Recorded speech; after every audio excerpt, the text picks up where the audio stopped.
Apa ya guys? Iya mawon nggih. Hah? Lho, cuma nang apa lenggah? Lenggah mawon nggih. Cuma nang Kesi niki aku kok seneni bapak Bu Kesi, nuwun sewu Ibu. Suara terbanyak nggih Bu nggih. Nuwun sewu. Niki Bu Kesi jumeneng napa lenggah?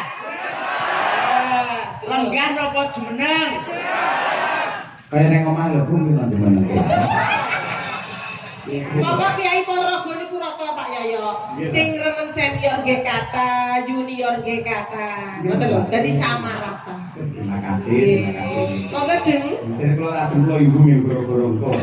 Niki wis bisiki kula para kene kula. Ya sebenarnya apa guys? Apa-apa.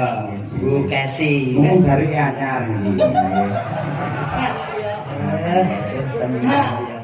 Nyuwun sewu, Mas Dalang. Apa sayang? Ngapunten. Rusak ya ngono kowe tayune dalem sayang. Bojone dhewe sayang iki ya pas ae lek bojone kok terus sayang kuwi masalah. Biasane gugu. Aku dadi baikon ya saiki. Muga-muga katresnanmu karo aku lair batin tenan. Disekseni karo warga masyarakat Purwosari ing dalu niki, Bapak Ibu. Nyuwun donga panjenengan nggih, mugi-mugi Pak Dalang Cahya Kuntadi menika anggenipun tresnani kula lair batin nggih Pak. Sebab adatipun ngaten Bapak Ibu. Dalang menawi mulai kondang laris kok ganteng enom tanggapane larang. Godho telung perkara niku sing mboten saged ditipataken. Godhone bondo saged, godane pangkat saged, ning godane wanita ayu berat niku berat. Mas Cahyo. Sami kula. Oh iya. Nggih niku kok padha kok ya. Aku manggon mburi dhewe ya ngono kok ya. Dadi sampean tak weling. Ya kayak lembab wis sih. Karo ning apa? Tak seksekne karo warga masyarakat Ponorogo, khususipun Purwosari, angger mungkin Pak Cahya Kuntadi sering tanggapan teng mriki kok nganti krungu Pak Cahya duwe demenan teng Ponorogo. Tak ketok nang kene. Yo Kesi. Nah, dalem-dalem. Kula wis saestu, kula niku tenan tresna kali Mas Cahyo niku luar biasa. Mboten kulino jenenge Pak Cahyo ki selingkuh. Mboten kulino Pak Cahyo niku pacaran. Mboten kulino Pak Cahyo niku dolanan wong wedok. Rasine lho. Saking primpene kok. Saya mau duwe ra penak aku gak ngobrol wong omah-omah lho. Mboten tegeseke pripun jaga rumah tanggane jenengan. Sampeyan kudu dibelani aku, wong sing elek-elek ya. Kula niki Pak kula Mbah Sukron lah ya gaji. Kayak mubalek gitu. Terus nggih kula mama karo sampeyan aja kuwatir Bu Kesi. Anak dia wis papat, Pak. Papat, mama papat aku. Dari papat to. Jadi watakku piye? Omah-omah kurang tahun. 15 tahun. 15 tahun kan apa karo watakku? Apa? Karo lagi apa to? Apa? Kapan seorang Cahya Kuntadi jaraki wong wedok liya yen ana sampeyan?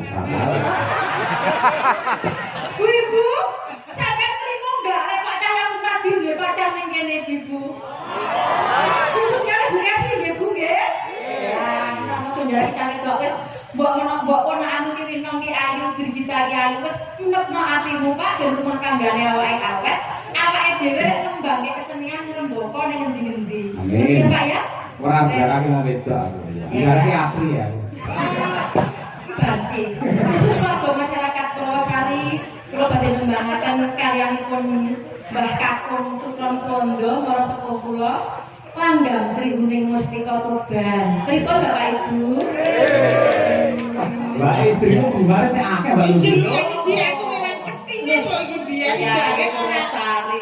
sampe ora tau wedhus sekali ya nek. Lha ben dino ora tau prei. Awake biyen jaman niku nderek bayang aku jek SMKI SMA lho Pak. Ning iki saya omah. Dados Kyai Ponorogo menika kula teng mriki kados mulih nang kandhang kula.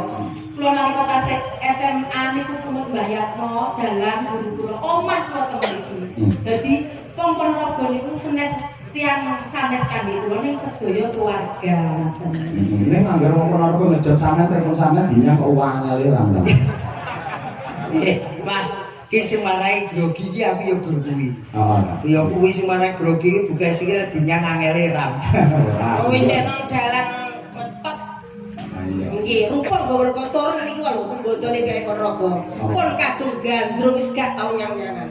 Oh nggih. Nggih, wis bojone jenengan kok. Kata nyang loro ganti dalan. Modele grilnya Ono nggih sih. Putri kang sulestyen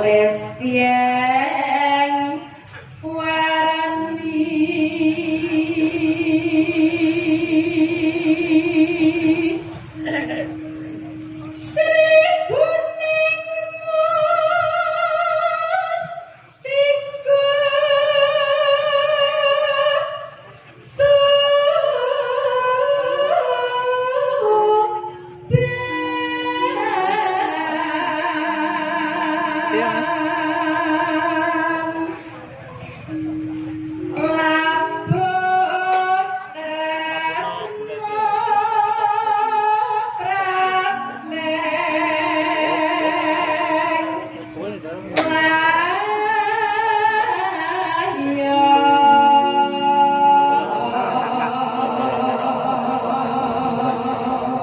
apik-apik noleh nentang bukesi mung sing ngender iki Mas. Oke.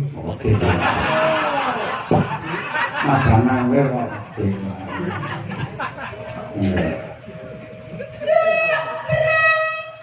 Ketalange ketokno kunci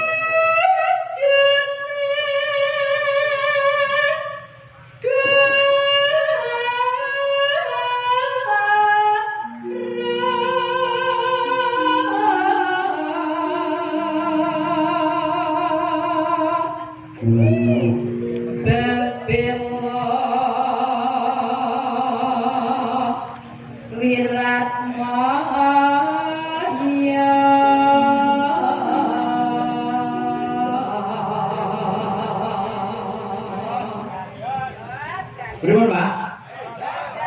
Jos. jos Saya mawon. Kae bojo kula. Alah, nang kene ngelem-ngelem, coba nek omah gawane kopi kepahitan ngono maido. Ora dulu ora maido. Lah aku ngakene kopi teh ngono kuwi utawa sirup ra seneng. Senenge napa? Apalah, lah. Rangira seribuning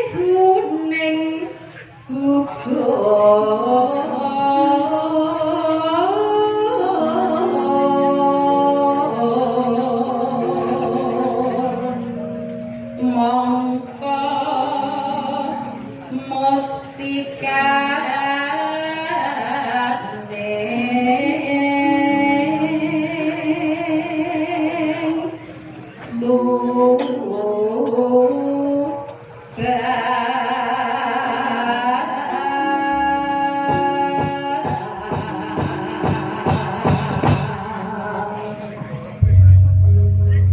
Monggo kalajengaken langgamipun katur dumateng sedaya para lenggah ingkang kepareng rawuh wonten ing lapangan Purwosari lan ugi ingkang kepareng mirsani lumantar streaming Unta di channel.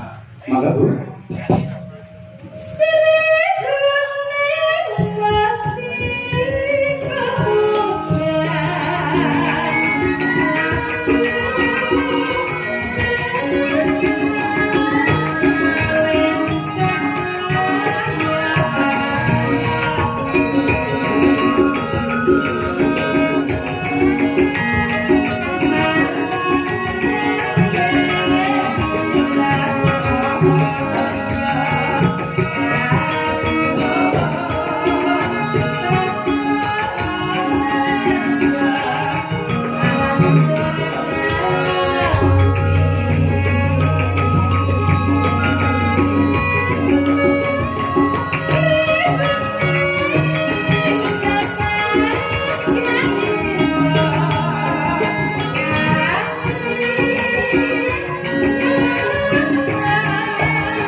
Kabarnya udah pasti di Kemar.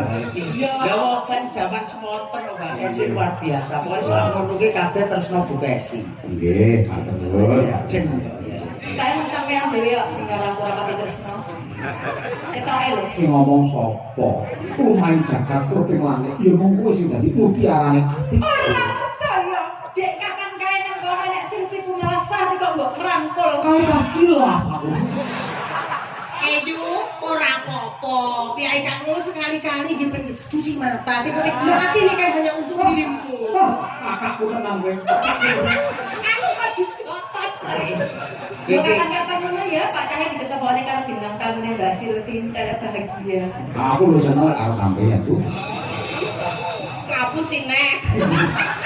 Kulino. Adi mane ngomong sanduk karut ndar. Kok ning omah sebetulnya lek kene ora ta, Mas? Oh iya. Jadumen kok Kyai Ponorogo mireng ning wonten Mbak Kesi. Kangen jaman 15 tahun kepungkur ke Bu Kesi.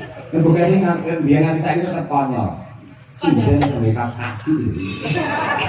Adem padalang adem. Iya. Lagi antisi sapi kok. Antisipasi. Yo.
Lah kok iso penake kaya ngene kok iso Jujur suwi gerak cuma tau gendanda.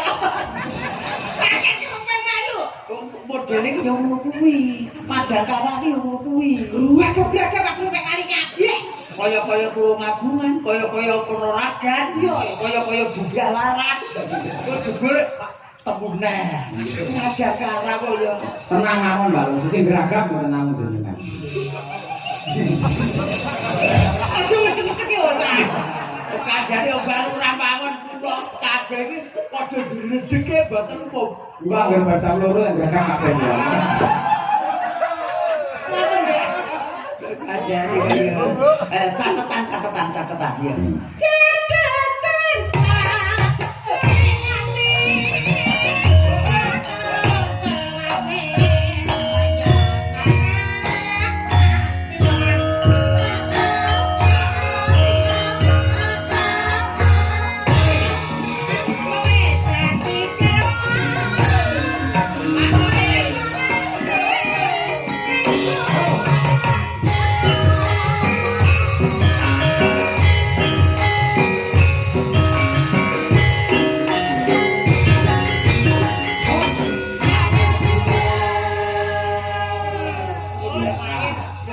Modele pas setengah talu barang ya.